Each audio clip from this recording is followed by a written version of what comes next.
오늘은 세 번째, 큰 믿음과 작은 믿음에 대해서 이야기를 하고자 합니다. 예수님께서 제자들이 무리에 빠져서 허덕거렸을 때 산에서 기도하시다가 밤 3시쯤 기도를 포기하시고 고생하는 제자들에게 뛰어오셨습니다. 그리고 그 아침에 새벽에 배가 없기 때문에 물 위로 걸어오셨습니다. 물 위로 걸어오신 예수님을 보고 베드로가 굉장히 놀랐습니다. 야, 유령이 아닌가? 어떻게 사람이 물 위를 걸을 수 있겠는가? 그렇지만 가만히 다시 보니까 예수님이었습니다. 그래서 베드로가 예수님께 이런 요청을 합니다. 주여, 만일 당신이 주시거든 나도 물 위를 걸으라고 명해 주십시오. 그러니까 예수님께서 물 위로 걸어오라 그랬습니다. 이때 베드로는 앞뒤 사정을 보지 않고 그 물 위를 뛰어 들어갔던 거예요. 베드로가 물 위를 걷고 있었습니다. 그러나 베드로가 현실로 돌아왔어요. 이성으로 돌아왔어요. 사람은 물 위를 걸을 수가 없는데, 의심하는 순간에 다시 물에 빠졌죠. 허우적거렸습니다. 이때 주님께서 허우적거리는 그 베드로에게 손을 내밀어 잡아주시면서 아주 그때 중요한 말씀을 하나 이렇게 하십니다. 베드로야, 어찌하여 내가 믿음이 적으냐? 여기서 우리는 작은 믿음에 대한 실체를 보게 되는 것입니다. 작은 믿음이라고 하는 것은 어떤 믿음이겠습니까? 베드로도 한때는 물 위를 걸었다는 것이죠. 베드로도 한때는 예수님과 더불어 같은 그런 기적을 경험했습니다. 그러나 어떤 한순간에 시험이 들어서 의심이 생겨서 이성으로 돌아와서 현실로 돌아오다 보니까 물에 그냥 빠졌다는 거예요. 그래요. 우리의 현실은 물에 빠지는 거예요. 우리의 실체는 물 위에 걸을 수 없는 거예요.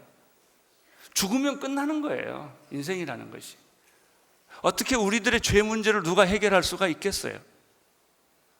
그러나 예수 그리스도를 믿음으로 그를 바라봄으로 말미암아 우리 죄가 용서받는 것이고 하나님의 자녀가 되는 것이고 물 위를 걸어가는 거예요. 신앙생활은 물 위로 걸어가는 거예요. 가능할 수 있는 것이 하는 것은 우리의 성실함이에요. 그러나 진짜 신앙은 불가능한 것이 가능해지는 거예요. 예수를 믿게 되면, 알게 되면, 성령을 받게 되면 우리는 영적으로 새로운 세계에 들어가게 되는 것이죠. 그러나 계속 들어가 있지를 못해요. 잠깐 들어갔다가 다시 옛날로, 죄인으로, 상식으로, 현실로 또 돌아오는 거예요. 돌아오는 순간에 물에 빠진단 말이죠. 그냥 본질로 돌아가는 거죠. 옛날 상태로 돌아가는 거죠. 그때 예수님께서 베드로에게 그렇게 사랑의 말씀을 해줬어요. 어째서 이렇게 믿음 의심하느냐? 믿음이 적은 자요. 그렇다면 예수님께서 생각하시는 큰 믿음이란 무엇이겠습니까?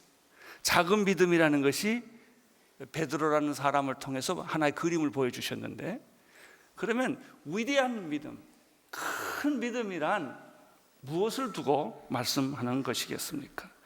그것이 오늘 말씀 마태복음 8장에 나오는 한 백부장, 경건한 백부장의 이야기를 통해서 그 큰 믿음, 위대한 믿음, 예수님이 생각하는, 우리가 생각하는 거 아니고요, 그 믿음의 실체를 보여주신 것입니다. 마태복음 8장 5절, 6절, 7절의 말씀을 자막을 통해서 함께 같이 읽어보겠습니다. 시작. 예수께서 가버나움에 들어가시 한 백부장이 나와 간구하여 가로되 주여 내 하인의 중풍병 누워 몹시 괴로워하나 가라사대 내가 고쳐주리라. 이 사건이 있게 된 배경을 보면 예수님께서 마태복음 5장, 6장, 7장에서 그 위대한 유명한 산상설교를 하십니다. 산상설교를 하는 동안에는 기적이 없습니다. 말씀만 있습니다. 산상설교를 마치시고 예수님은 산에서 내려오셨습니다. 내려오시다가 한 문둥병자를 만나게 됩니다. 그것이 8장 입구예요.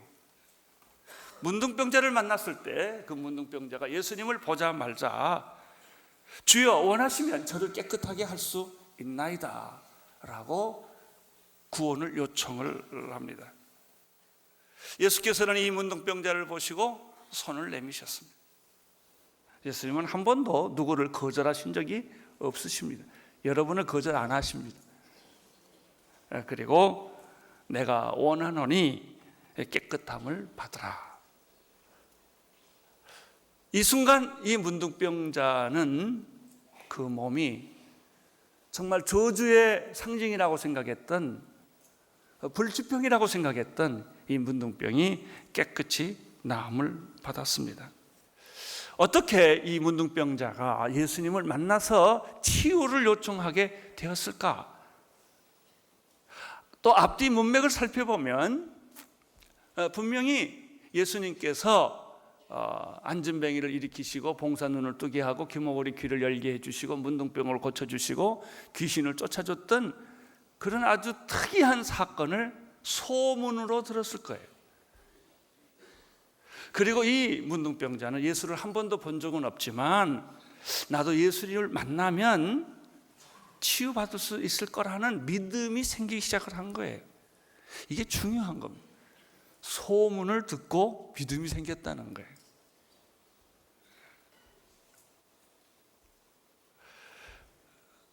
여러분 기생라합을 기억하십니까? 구약에 기생라합은 여리고 성의 한 주막에 있었는데 이스라엘 백성들이 홍해를 가르고 건너왔다는 이 사실을 소문을 듣고 그 마음속에 하나님을 흠모하는 생각을 갖게 된 거예요. 그래서 두 정탐 여호수아 갈렙이 왔을 때 믿음의 행동을 하게 된 것입니다. 아마 이 문둥병자도 그랬을 거예요. 그런데 이 사건 바로 뒤에 이 백부장 사건이 나옵니다. 백부장은 왜 예수님께 나아갈 수 있게 되었을까? 그도 소문을 들었을 거예요. 그 문둥병이 낫다는 소문을 듣고 이 백부장은 자기 하인이 중풍병 들려서 아주 지금 몹시 힘들어하는데 고쳐주고 싶은 이 긍휼한 마음이 생긴 거예요. 그리고 예수님은 이 병을 고쳐줄 수 있으리라고 믿은 거예요. 이게 참 중요한 겁니다. 오늘 설교의 핵심이에요. 하나님은 기적을 베풀 수 있다.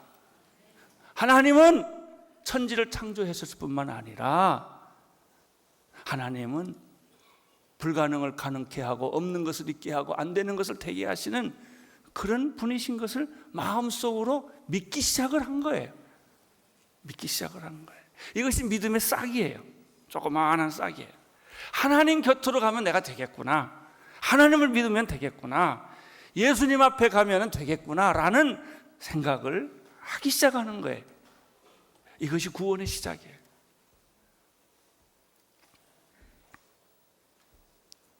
예수님이 가버나움에 들어오셨다는 소식을 듣자마자 이 백부장은 사람을 보냅니다. 근데 이 백부장을 가만히 이렇게 보면요, 군대 하나의 장교이지만은 굉장히 경건한 사람이라는 것을 알 수가 있어요. 첫째, 자기 병 때문에 난리치지 않고요, 자기 부하의 병 때문에 자기 병처럼 애쓴다는 게 보통 사람 못합니다. 자기 밑에 있는 사람이 아프면요, 안 됐다 이렇게 생각하지, 그렇게 자기 재산 팔아서 자기 시간 내서 내 하인의 종의 아픈 거를 관심 가져주는 주인은 그렇게 많이 없습니다. 근데 이 백부장이 위대한 것은요, 하인의 중풍병자 때문에 몹시 연민을 하고 괴로워했다는 거예요. 우리는 거기에서 그 사람의 됨됨이를 읽을 수가 있어요. 그 백부장의 친구들이 예수님께 가서 이야기할 때도요, 이렇게 말합니다. 이 사람은요, 우리 유대 민족을 너무나 사랑을 했고요, 우리를 위해서 회당까지 지어준 그런 사람입니다 라고 예수님께 제일 먼저 소개하는 장면이 누가복음 7장에 나와요. 누가복음 7장에 가보면 좀 더 많은 정보를 이 백부장에 관한 얘기를 얻을 수가 있습니다. 이 누가복음 7장에 의하면 이 마태복음에는 백부장이 직접 예수님께 간 걸로 되어 있지만 누가복음 7장에는요, 백부장이 유대인 장로들을 몇 사람을 보내는 것으로 나와 있습니다. 이미 그때 당시에는 이 백부장은 유대인들과 굉장히 친해져 있고 회당도 지어졌고 그 나라를 위해서 많은 일을 했던 거예요. 그 친구들이 대신 예수님께 찾아갔습니다. 그리고 이야기를 합니다. 우리 이 백부장은 참 남다른 지휘관입니다. 자기의 부하를 위해서 이렇게 우리한테 요청을 합니다. 예수님, 그리고 이 사람은요, 정말 우리 유대 민족을 위해서도 큰 일을 많이 한 사람입니다. 내 부하를 우리 백부장의 하인을 좀 고쳐주십시오. 예수님이 그 말씀을 듣고 백부장 집에 가기로 결정을 합니다. 그리고 그 사람들과 함께 백부장 집에를 이제 가고 있었습니다. 집에 거의 다다랐을 때 또 한 사람이 나타난 것입니다. 그것이 누가복음 7장 6절, 7절, 8절에 좀 더 자세한 정보를 우리가 볼 수가 있습니다. 누가복음 7장 6절을 자막을 통해서 한번 같이 읽겠습니다. 시작. 예수께서 함께 가실새 이에 그 집이 먼저 얼지 아니하여 백부장이 벗들을 보내어 가로되 주여 수고하지 마옵소서. 내 집에 들어오심을 나는 감당치 못하겠나이다. 그러므로 내가 주께 나가기도 감당치 못할 줄을 알았나이다. 말씀만 하사 내 하인을 낫게 하소서. 나도 남의 수하에 든 사람이 제 아래에도 군병이 있으니 이더러 가라 하면 가고 저더러 오라 하면 오고 제 정도로 이것을 하라 하면 하나이다. 이 백부장이 건방져서 예수님께 직접 안 온 게 아니었습니다. 너무 황송해서 못 온 거예요. 예수님이 자기 집에 오고 있다는 말씀을 듣고 이 백부장의 생각을 고쳐먹은 거예요. 아니야, 예수님을 우리 집에까지 오게 할 필요가 없어. 다른 친구들을 또 보냅니다. 예수님, 정말 예수님이 우리 집에 오는 것을 내가 감당할 수가 없습니다. 그냥 말씀만 하십시오. 당신은 하나님의 아들이 아닙니까? 당신에게는 능력이 있지 않습니까? 꼭 오셔서 기도 안 하셔도 이 자리에서 말씀만 하면 내 하인이 나을 겁니다. 이렇게 이야기를 한 거예요. 예수님이 충격을 먹었어요. 성경에 보면요, 예수님이 굉장히 놀랬다는 게 별로 없어요. 그런데 오늘 이걸 보면 예수님이 굉장히 놀랐어요. 이 말을 듣고. 그래서 이렇게 표현을 합니다. 7장 9절 같이 읽겠습니다. 시작. 예수께서 들으시고 저를 기히 여겨 돌이키사 쫓는 무리에게 이르시되 내가 너희에게 이르노니 이스라엘 중에서 이만한 믿음을 만나보지 못해. 자, 보십시오. 베드로에게는 그렇게 믿음 있는 줄 알았고 예수님과 같이 먹고 마시고 잠을 자고 동고동락을 했던 베드로였어요. 그리고 베드로가 무리까지 걸어왔지만 한순간에 그는 의심해서 물에 빠지지 않았습니까? 그랬을 때 베드로를 향하여서는 내가 어찌하여 이렇게 믿음이 없느냐, 너 뚜껑을 열어보니까 믿음이 바닥이 났구나. 아무것도 없구나. 사실 우리 뚜껑 열어보면 바닥난 사람들 꽤 있어요. 겉으로는 다 잘 돼 있죠. 직함들이 다 있고 경력이 있고 화려하죠. 그러나 뚜껑을 열어보면 아무것도 없단 말이죠. 베드로가 그랬어요. 근데 이름 모를 이 백부장의 경우는 어때요? 숨어 있었고, 마치 그것은 한 세리가, 죄인이 헌금할 때 너무너무 힘들어했던 거예요. 너무 부끄러워했던 거예요. 동전 몇 푼 내는 게 너무 힘들었던 거예요. 그래서 멀리 숨어서, 안 보이는 데서. 그러나 그의 마음의 중심에는 하나님이 있었던 거죠. 화려하게 하는 사람들보다는 예수님은 그 사람의 마음을 샀다는 거예요. 오늘도 마찬가지. 오늘 마태복음, 다시 마태복음으로 돌아와 보면 8장 10절에 또 이렇게 표현을 다른 방식으로 하고 있습니다. 8장 10절 읽어주십시오. 시작.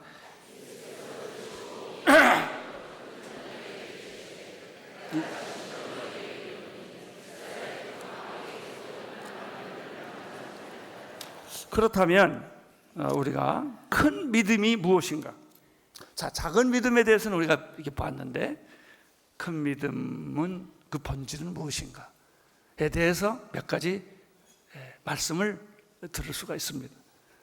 첫째는, 큰 믿음이라고 하는 것은 큰 일을 하는 사람만을 의미하지 않는다는 거예요. 우리는 흔히 믿음이 크다고 할 때 큰 일을 했거나 영웅적인 행동을 한 사람을 생각하게 됩니다. 보통 일을 한 사람은 믿음이 있다 이렇게 말 안 합니다. 아무 일도 안 한 사람 보고 믿음이 있다고 이렇게 말 안 합니다. 업적이 큰 사람, 만리장성을 지었다든지 아니면 세계를 점령했다든지 위대한 업적을 남긴 사람은 저 사람은 큰 비전, 큰 꿈, 큰 믿음을 가진 불굴의 용사다 이렇게 생각을 합니다. 어떤 난관에서도 극복해낸 이제 그런 사람이라고 우리가 흔히 생각하기 쉽습니다. 이것을 좀 영적인 부분으로 다시 돌이켜 보면 교회가 크다든지 성도 수가 많다든지 선교 사역이나 사회 사역을 좀 눈에 띄게 많이 한 사람들을 가리켜 우리는 큰 목사라고 사람들이 말합니다. 그렇습니까? 그분의 믿음은 과연 큰 겁니까? 아니에요. 열정이 클 수 있고 야망이 클 수는 있어요. 그것이 꼭 믿음이 크다 이 얘기하고 다른 거예요. 그러나 우리는 야망이 크고 열정이 크고 행동력이 크면 이것이 믿음이 크다고 이렇게 쉽게 생각을 하는 거예요. 그렇지 못하면 나는 믿음도 없다, 믿음이 적다. 사람들은 흔히 생각하기를 이 믿음이라는 것을 굉장히 외형적이고 물질적인 것으로만 이렇게 판단하기가 쉽다는 거예요.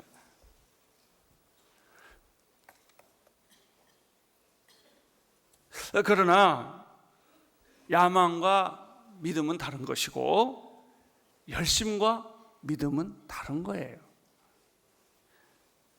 오늘 예수님께서 말씀하시는 이 믿음, 위대한 믿음, 이 백부장은 무슨 큰 일을 지금 한 거 아니에요. 그가 한 것은 간단합니다. 아무 가치가 없는 자기 하인의 병에 관심이 있었다는 거예요. 그리고 예수님이 이 하인을 고쳐줄 수 있다고 믿은 거예요. 그리고 예수님이 자기 집에 오는 것을 자기는 감당할 수 없다는 그런 겸허한 마음을 이 사람은 가지고 있었다는 거예요. 2번씩이나 사람을 보내서 예수님 우리 집에 오실 거 없어요. 그냥 말씀만 해 주십시오 라고 말할 만큼 이 사람의 믿음은 아주 순수하고 진솔하고 순도가 높은 그런 믿음이었다는 거예요. 예수님이 이것을 큰 믿음이다 라고 정의해 주셨습니다.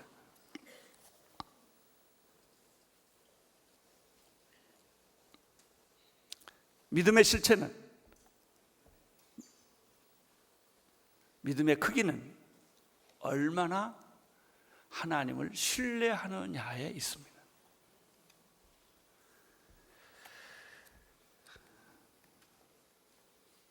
우리가 얼마나 하나님을 신뢰하느냐 하는 증거는요, 우리가 실패할 때입니다. 실망할 때입니다. 병들었을 때입니다. 내 희망이 다 끊어졌을 때, 그래도 하나님은 약속을 지킬까? 나라를 뺏기고 쫓겨나고 쿠데타 당한 다윗, 산속에 이리저리 피해 다니는 다윗, 사람들은 조롱합니다. 네 하나님이 어디 있느냐라고 말합니다. 그때도 믿음을 가질 수 있느냐? 이게 믿음이에요. 결과가 좋아서, 응답이 되어서, 만리장성을 쌓아서 생겨지는 그런 결과가 아니라는 거예요. 진짜 믿음은 이런 시련에서 태어나는 거예요. 죽게 됐어요. 억울하게 됐어요. 너무너무 억울해요. 그래도 그걸 받아들이는 거예요. 죽음을 받아들이는 거예요. 실패를 받아들이는 거예요. 패배를 받아들이는 거예요. 그러면서도 끝까지 말합니다. 우리 하나님은 선하시다.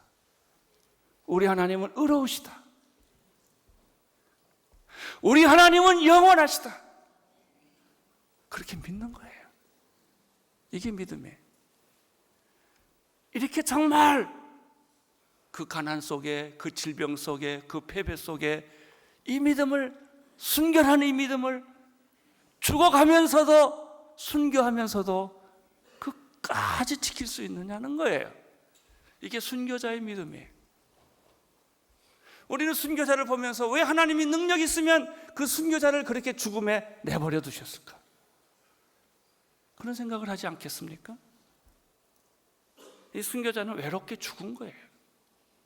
하나님의 도움도 없이, 구원의 손길도 없이, 무슨 막판 뒤집기도 없이 그냥 죽은 거예요. 그게 죽었어요. 끝이에요. 근데 이 사람 마음에는 하나님을 향한 이 마음, 이 신뢰, 하나님을 향한 이 생각은 포기하지 않았단 말이죠.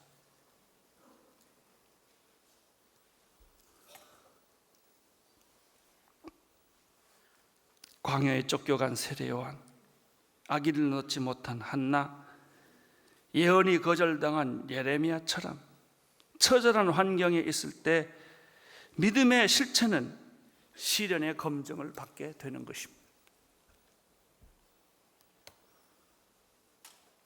감옥에 간 요셉, 풀무불 속에 들어간 다니엘, 아합 왕 앞에 대결하는 엘리야, 다 외로운 고독자들이었습니다. 그러나 그들을 지탱하고 있었던 것은 무엇입니까? 믿음입니다. 하나님은 선하시다. 하나님은 의로우시다. 하나님은 변함이 없으시다. 하나님은 영원하시다. 이게 속에 있었던 거예요.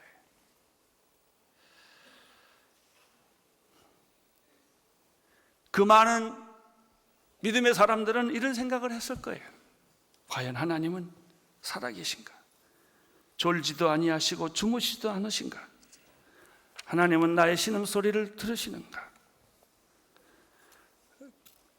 그런 갈등을 가지고 있는 순간에 그의 마음속에는 하늘의 별처럼 빛나는, 아침에 떠오르는 태양과 같이 솟아나는 그 믿음을 그들이 내면적으로 경험했을 거예요.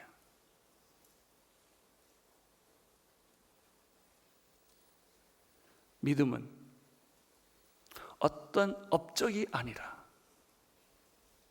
하나님에 대한 순수한 신뢰입니다.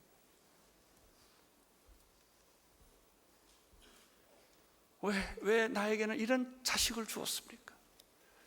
왜 나에게는 이런 환경을 주었습니까? 여러분, 지구상에요, 짐승같이 살아가는 사람들이 얼마나 많아요. 그 사람들이 그런 생각 한 번쯤은 했을 거 아니에요? 나는 뭘 잘못해서 이런 비참한 환경에서 내가 살아야 하는가?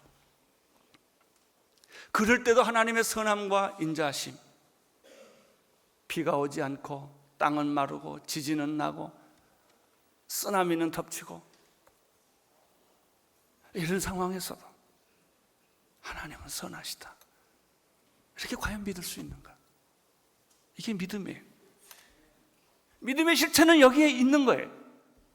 그래서 다시 살아나는 거예요. 폐허에서 다시 살아나는 거고, 죽음에서 다시 살아나는 거고, 절망에서 다시 그 힘이 나를 살게 하는 거예요. 할렐루야.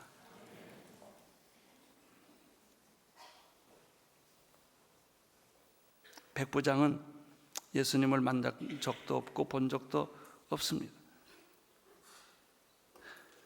백부장은 예수님을 직접 만난 것도 아니고 친구들에 보내서 종의 병을 고쳐주기를 원했습니다.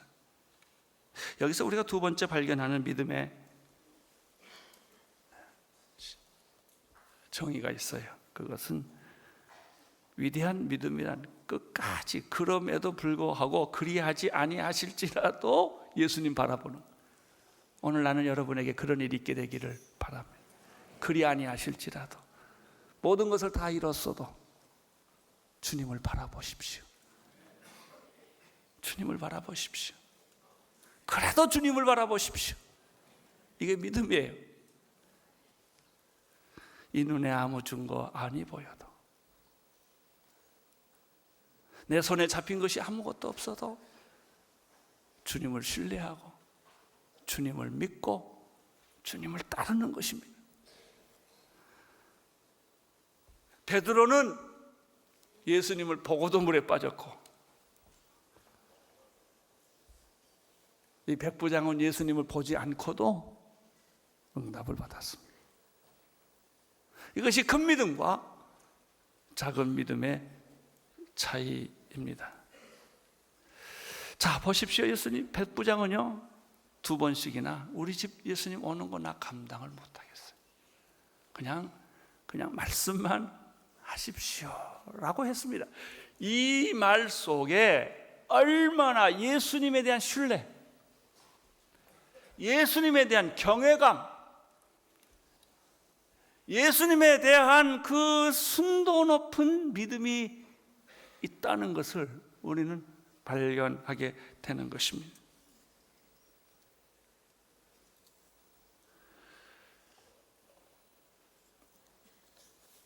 이것이 사도 바울이 말하는 사나 죽으나라는 뜻이에요. 삶이나 죽음이나 별 차이가 없는 거예요. 여러분, 죽음이라고 하는 것은 삶의 끝이 아니에요. 그게 통해 있는 거예요.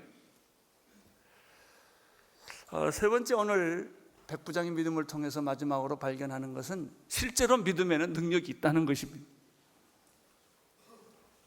백부장의 종은 예수님은 그 집에 들어오시지 않았는데 집 밖에서 말씀했을 때 집 안에 있는 백부장은 병이 난 거예요. 할렐루야. 예. 뭐 안수한 것도 아니시고 눈을 쳐다본 것도 아니고 그냥 난 거예요. 그래요. 우리가 어느 날 언제 어떻게 일어나는지 모르지만 내 삶을 살아가는 과정에서 보면 하나님이 하신 거예요. 어떻게 이런 일이 다 있지? 그래요. 하나님이 하신 거예요. 교회도 하나님이 하시는 거고요. 사람도 하나님이 변화시켜 주는 거고요. 내가 어떻게 이렇게 변했지? 제일 놀란 것은 내가 변한 겁니다. 어떻게 내가 이렇게 변했지? 옛날엔 내가 이런 생각 안 했는데 내 생각이 바뀌었어. 내 가치관이 바뀌었어. 근데 그게 무슨 딱 부러지게 오늘 바뀌고 내일 바뀌고 이런 게 아니에요. 어느 날 보니까 바뀌어져 있는 거예요. 할렐루야. 이게 믿음의 삶이에요. 그리 아니하실지라도 나는 그거 상관하지 않아요. 그냥 가겠습니다. 난 포기하지 않겠습니다. 그냥 내가 이 길을 그냥 가겠습니다. 그런데 가다 보니까 만사가 다 변해 있는 거예요. 나도 변하고 너도 변하고 다 변한 거예요. 믿음은 이런 변화를 가져오는 것입니다. 과연 문제는 우리가 예수님을 얼마나 신뢰할 수 있느냐? 귀신 들린 아이를 가진 그 아버지가 예수님께 할 수만 있거든 내 아이를 고쳐주십시오라고 말할 때 예수님이 그 아버지의 아들의 병을 고쳐준 게 아니라 아버지의 말을 고쳐주셨어요. 네 말, 우리가 말부터 고쳐야 돼. 할 수 있거든이 무슨 말이냐? 너 말 좀 바꿔라. 믿는 자들에게는 능치 못함이 없느니라. 긍정적인 마음, 신뢰하는 마음, 확신하는 마음, 눈에 안 보여도 손에 안 잡혀도 증거가 없어도 이 마음을 가지고 있으면 할 수 있거든이 무슨 말이냐? 믿는 자들에게는 능치 못함이 없느니라.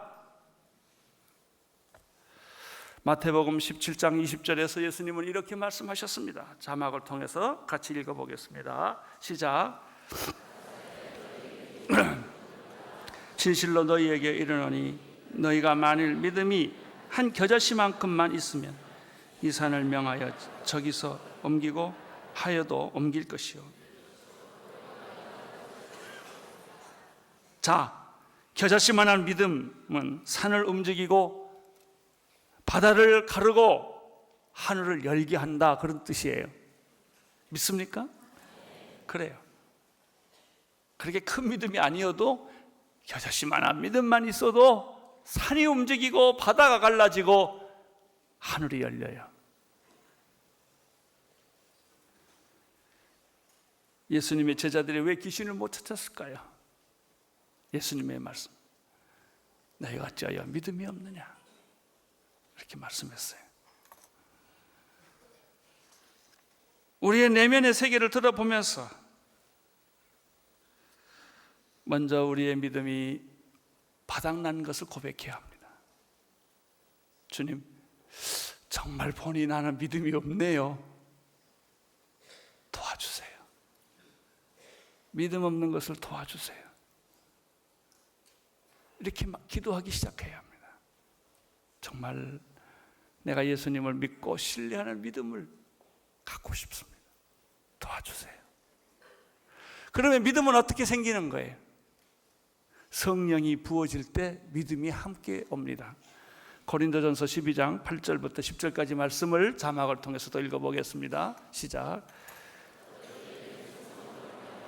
지혜의 말씀을 어떤 이에게는 같은 성령을 따라 지식의 말씀, 다른 이에게는 성령으로 믿음을, 어떤 이에게는 한 성령으로 병 고치는 은사를, 어떤 이에게는 능력 행함을, 어떤 이에게는 예언함을, 어떤 이에게는 영들을 분별함을, 어떤 이에게는 방언함을, 어떤 이에게는 방언 통역함. 여기서 보면 성령이 임할 때 믿음이 온다고 그랬어요. 믿음은 내가 갖는 게 아니에요. 오는 거예요. 오늘 날 여러분들이 성령 충만하기를 바랍니다. 성령의 임재가 있기를 바랍니다. 성령의 기름 부으심이 있게 되기를 바랍니다. 주여 내 안에 믿음을 부어 주옵소서. 내 이성적인 믿음이 아니라, 합리적인 믿음이 아니라, 경험적인 믿음이 아니라 성령으로 오는 믿음을 내가 갖기를 원합니다. 히브리서 13장에 보면요, 또 이런 말이 있어요. 믿음의 주여 우리를 온전케 하시는 이인 예수를 바라보자. 믿음의 주인은 예수 그리스도예요. 그냥 예수님을 보면 돼요. 바라보면 돼요.